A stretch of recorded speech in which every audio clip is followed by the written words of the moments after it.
நம்ம Ashwin sweets and snacks export பண்றதுக்கு 7373041434 மற்றும் www.ashwinsweets.com கான்டாக்ட் பண்ணுங்க. தமிழகத்தின் பல்வேறு பகுதிகளில் பெய்து வரும் கனமழை காரணமாக பல பகுதிகளில் விவசாய நிலங்களில் மழைநீர் தேங்கியுள்ளதால் விவசாய பயிர்கள் சேதமடைந்து வருவதாக வேதனை தெரிவித்துள்ள விவசாயிகள் அரசு சார்பில் இழப்பீடு வழங்க வேண்டும் என கோரிக்கை விடுத்துள்ளனர். திருவாரூர் மாவட்டம் திருத்துறைப்பூண்டி சுற்றுவட்டார பகுதிகளில் சுமார் 5000 ஏக்கர் நெல் பயிர்கள் மழைநீரில் மூழ்கியதாக விவசாயிகள் வேதனை தெரிவித்துள்ளனர். குறிப்பாக திருத்துறைப்பூண்டி அடுத்த மருதவனம், மாங்குடி, வட சங்கேந்தி, வங்கநகர், குமாரபுரம், எலியூர் உள்ளிட்ட பகுதிகளில் 5000 ஏக்கர் சம்பா பயிர்கள் மழைநீரில் மூழ்கியுள்ளன.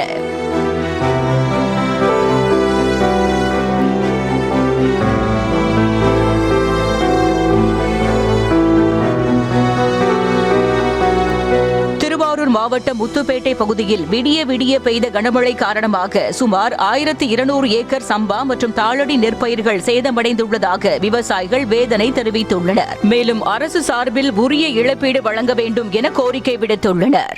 சம்பாவும் இருக்கு, அதிகபட்சமா 90% தாளடி நெற்பயிர் இருக்கு. தாளடி நெற்பயிர் ஏற்கனவே பெஞ்ச பருவமழையில சேதமானதுனால தாமதமாக தான் நடவு செய்ய ஆரம்பிச்சது. நடவு செய்த உடனே இப்போ எல்லாமே கம்ப்ளீட்டா நீர்ல முழுதி இருக்கு. தஞ்சை மாவட்டம் அம்மாப்பேட்டை பகுதியில் தொடர்ந்து பெய்து வரும் கனமழையால் சம்பா தாளடி நெற்பயிர்கள் நீரில் மூழ்கியுள்ளதாக விவசாயிகள் வேதனை தெரிவித்துள்ளனர். மேலும் வேளாண்மை துறை அதிகாரிகள் ஆய்வு செய்து உரிய இழப்பீடு வழங்க நடவடிக்கை எடுக்கப்பட வேண்டும் என அரசுக்கு கோரிக்கை விடுத்துள்ளனர். நாகையில் கொட்டி தீர்த்த கனமழை காரணமாக சம்பா தாளடி பயிர்கள் மழைநீரில் மூழ்கி சேதமடைந்து வருவதாக விவசாயிகள் வேதனை தெரிவித்துள்ளனர். நாகை, நாகூர், பாலையூர், திருமருகல் உள்ளிட்ட பகுதிகளில் இளம் சம்பா தாளடி பயிர்கள் நீரில் மூழ்கியுள்ளன.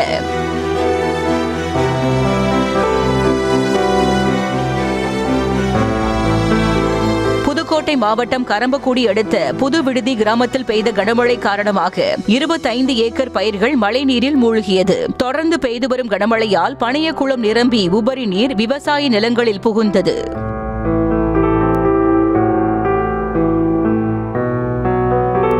நம்ம Ashwin sweets and snacks export பண்றதுக்கு 7373041434 மற்றும் www.ashwinsweets.com கான்டாக்ட் பண்ணுங்க.